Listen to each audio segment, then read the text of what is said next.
साम्राज्य न्यूज, सामान्यांचा असामान्य आवाज. फी न भरल्यामुळे मुलांना परीक्षेपासून ठेवलं वंचित. धुळे सोलापुरातील शांती इंग्लिश मीडियम शाळेतील प्रकार.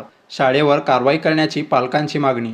शाळेची फी न भरल्यामुळे मुलांना परीक्षेपासून वंचित ठेवण्याचा प्रकार धुळे सोलापुरातील शांती इंग्लिश मीडियम स्कूलमध्ये उघडकीस आला. फी नंतर भरतो अशी विनंती पालकांनी करून ही फी भरेपर्यंत परीक्षेला बसू देणार नाही अशी भूमिका शाळेने घेतली होती. यामुळे अनेक पालकांनी शांती इंग्लिश मीडियम शाळेच्या गेटसमोर जमून शाळेच्या धोरणाबाबत निषेध व्यक्त केला. विनायक सावंत, माझी मुलगी आणि मुलगा या शाळेमध्ये मी ॲडमिशन दिलेलं आहे. मी एक छोटा व्यापारी आहे आणि लॉकडाऊनमुळे माझं दुकान बंद असलं 1.5 वर्ष. फी भरू शकत होतो 2 वर्षाची. मुलीची 1 वर्षाची फी कंप्लीट केली, तिला एक्झामला बसू दिले नव्हते. आणि मुलाची 1 वर्षाची कंप्लीट केली, 1 वर्षाची फी राहिली आहे. थोडंसं वेळ द्या, कालावधी वाढवून, आणि मुलाचा पेपर घ्या म्हणून तर शाळा प्रशासन ऐकायला तयार नाही आहे.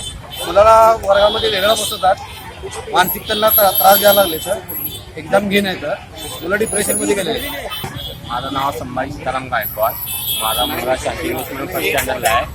माझ्या पोराची फी गेल्याची LCTची आणि फर्स्ट स्टँडर्डची फी आल्यामुळं माझ्या पोराचे पेपर असताना ऑनलाईन क्लासमधनं मी ड्रॉप केले आणि फी भरल्या शीट पेपरला बसून देत नाहीत असं म्हणतात.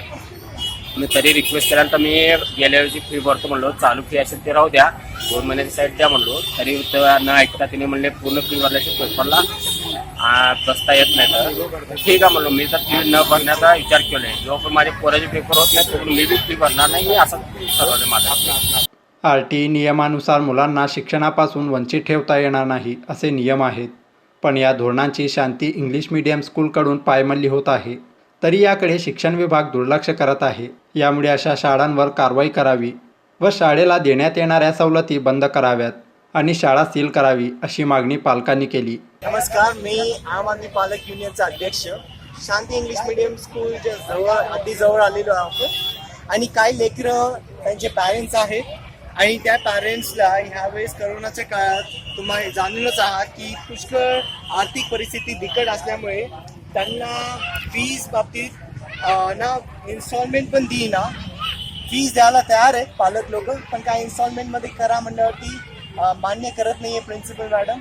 आणि हे लेकरं आज एक्झाम चालू आहे, आज 4th पेपर आहे, तरी काय लेकरांना एज्युकेशनमध्ये म्हणजे त्यांना शिक्षणामध्ये वंचित ठेवण्यात येत आहे. त्यांना वेगळं ठेवतात आहे आणि एक्झाम्समध्ये पेपर पण द्यायला नाकार करत केलं नाही. शाळा चालू केली नाही, आता पैसे नाही करायला. आता एक फी भरला आम्ही, तर तिचं पण भरा म्हणते फी.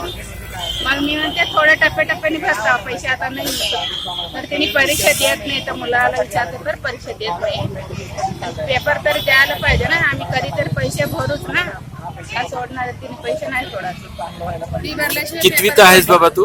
मी 4थीत आहे. काय झालं आज तू परीक्षेसाठी आला होता ना? हा, तर परीक्षा दिली नाही. परीक्षा बसू दिले नाही, काय म्हटले? फी भरल्यावर परीक्षा द्यायची. मग तोपर्यंत कुठं बसवले तुम्हाला? मराठी लॅबमध्ये. बर, ठीक. दरम्यान मागील काही दिवसापासून शाळेच्या अंतिम परीक्षा सुरू आहेत. या परीक्षेला विद्यार्थ्यांना बसू दिले जात नाही.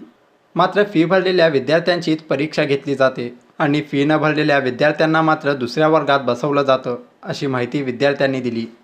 ऐकूया, आज एक्झामला बसले तुला, आज बसू दिले नाही तुला? नाही तुला? मग काय केलं तुम्ही? क्लासमध्ये बसवलेले सायन्सला ड्रॉइंग रूम मध्ये. काय केलं ड्रॉइंग रूम मध्ये जाऊन? ड्रॉइंग रूम मध्ये जाऊन बसवलं. फक्त बसला तुम्ही? काही शिकवले वगैरे ड्रॉइंग रूम मध्ये? फक्त वेगळे बसवले ड्रॉइंग रूम मध्ये, गपचूप बसा म्हणते तुला? असं काय केलं? नाव काय तुझं? कितवीत आहे? फर्स्ट स्टँडर्ड मध्ये. अरे वा. आणि तू? 5th standard. आणि तू? 4th standard. नाव काय? नंदिनी. तुमचं नाव? शिवराज. श्रेयस. म्हणजे तुम्ही ड्रॉइंग रूम मध्ये जाऊन ड्रॉइंग काढत होता का? ते पण नाही. मग काय केलं तुम्ही बसून? बुक्स रीड करायला सांगितलं. फक्त बुक्स रीड करायला सांगितलं. आणि बाकीचे फ्रेंड्स तुमचे? बुक्स रीड करायला. आणि जे फीज भरले त्यांचं काय झालं? पेपर घेतले. पेपर लिहित होते ते लोक, सगळे लोक. असे किती लोक आहेत तिथं बसलेले होते ड्रॉइंग रूम मध्ये? 20 स्टुडंट्स ड्रॉइंग रूम मध्ये बसलेले आणि बाकीचे सगळे लोक पेपर देत आहेत. तर ही घटना शांती इंग्लिश मीडियम स्कूल हे लाज वाटण्यासारखी गोष्ट आहे की लेकरांना वेगळं करणं आणि त्यांच्या मानसिकतावरती काय त्रास होत असेल हे सुदैवाने त्यांना कळतंय की नाही कळतंय हे प्रश्न पडलेले आहे. तर ह्या गोष्टीला आम आदमी पालक युनियन सहन करून घेणार नाही. पुढे आम्ही पाऊल उचलत राहू.